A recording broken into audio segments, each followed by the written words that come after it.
So they're with somebody else now. Maybe you saw a post, heard through a friend, or maybe he even told you himself casually.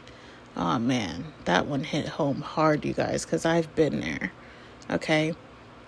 As if it didn't split your chest open just hearing that. Your mind starts spinning, and you may be asking yourself, was it me? Did I not do enough? Is she better? Is he treating her the way I wish he'd treat me? I want you to pause for a second. Let's slow it all the way down. Because just because they're with someone else doesn't mean that they've suddenly become emotionally available. It does not mean that they've finally healed. And it definitely doesn't mean that the relationship is healthy. Welcome back to my podcast, you guys. This is The Divine's Finest. And today we're going to talk about just because they're with someone else doesn't mean that they're being treated better. And this is bonus episode number 17. So let's get into it. But actually, you know what? Before I forget, don't forget to like, share, and subscribe.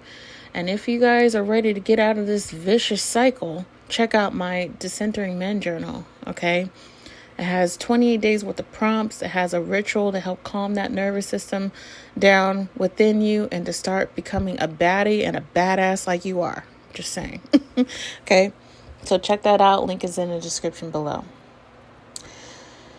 Now, I've told this story quite a few times in a lot of my podcast episodes about a particular person, all right, that I feel like has definitely, literally activated my anxious attachment style a little over 7 years ago.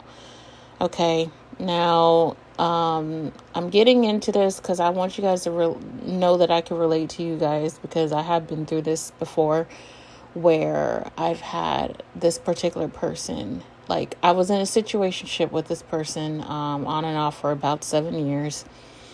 And during that time, and he had actually gotten married during that time. Of course, unfortunately, the marriage didn't work out. I think they got married and divorced within less than 6 months. I kid you not. And of course, he did tell me all this. What he kind of told me, bits and pieces of I didn't really know the full detail about what happened exactly. I never really asked because I was afraid to push his buttons and all that stuff. But at that time, but before even all that happened, I know how it feels, because it hurts when you see that engagement photo of them, or the wedding photo, because that's actually what I witnessed on his social media and on his WhatsApp, and I could still remember it till this day, and I'm just wow. Wow. And of course, I was really, really triggered at that time. I kept singing the Ariana Grande song, Break Up with Your Girlfriend, because I'm bored. You know what I mean? And now I look back, I'm just wow, I've really grown since then. I'm not even mad at the situation anymore, but that's what happens when you heal. But anyway, guys, so that's kind of a little bit of a short story I wanted to share with you guys now, but let's get into it, okay?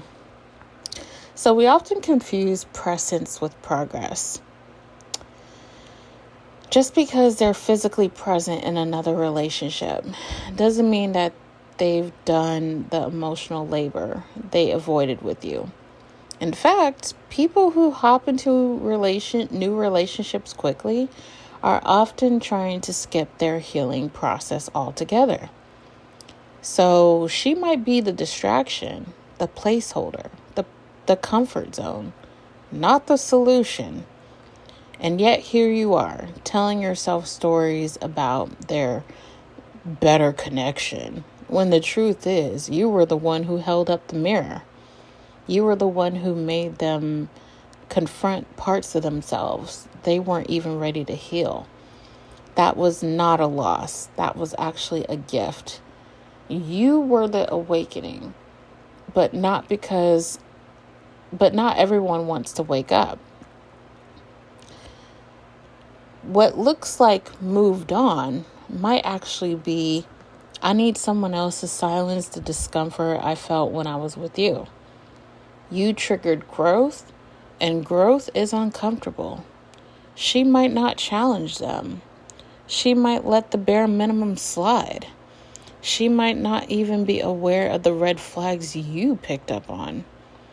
And even if she is getting the effort temporarily, just saying, don't forget, effort that comes from fear of losing somebody is not the same as effort rooted in actual transformation. So while it might look like that he's treating her better, it can also go the other way around, just so you guys know, okay? It could just be a performance, right? A performance you unknowingly directed. But performances don't last. They really don't, you guys. Eventually, the mask slips. And I really feel that's what happened behind the scenes when my person of interest at that time got married. The mask must have slipped off of him. And she probably saw who he truly was, which is what I experienced. And that more than likely is probably what caused the divorce. Okay, just saying, okay? But here's what matters. Did you come back to yourself? Did you stop chasing crumbs and start feeding your own soul? Did you take all that love you gave away and finally give some of it back to you? This isn't about who got the better version of them. It's about you finally realizing that you deserve the best version of you. You were not the problem. You were the catalyst. And that role is sacred. You were not replaced. You were released so you could rise. If you've been spiraling over who they're with now, I want you to take a breath. Come back to your body. Feel your feet on the ground. They might be with somebody else, but that does not mean that you weren't vulnerable. It does not mean that you were unworthy. It does not mean you weren't enough. It means that they're still on their journey, and so are you. But your path now, it leads home, back to your worth, back to your center, back to a kind of love that doesn't leave you guessing. Because the love that's for you won't need to come in a third, or won't need to come in third. All right, you guys. So that is today's podcast episode. I hope it resonates with some of you guys, maybe even many of you. Don't forget to like, share, and subscribe. Make sure to check out my Decentering Men Journal. I also have a free 7-day journal as well too, you guys. All right, to, pre-start your journey, get your head out of the clouds, okay? As well, everything's in the description box below. All right, for all the information, and I'll speak to you guys in the next episode.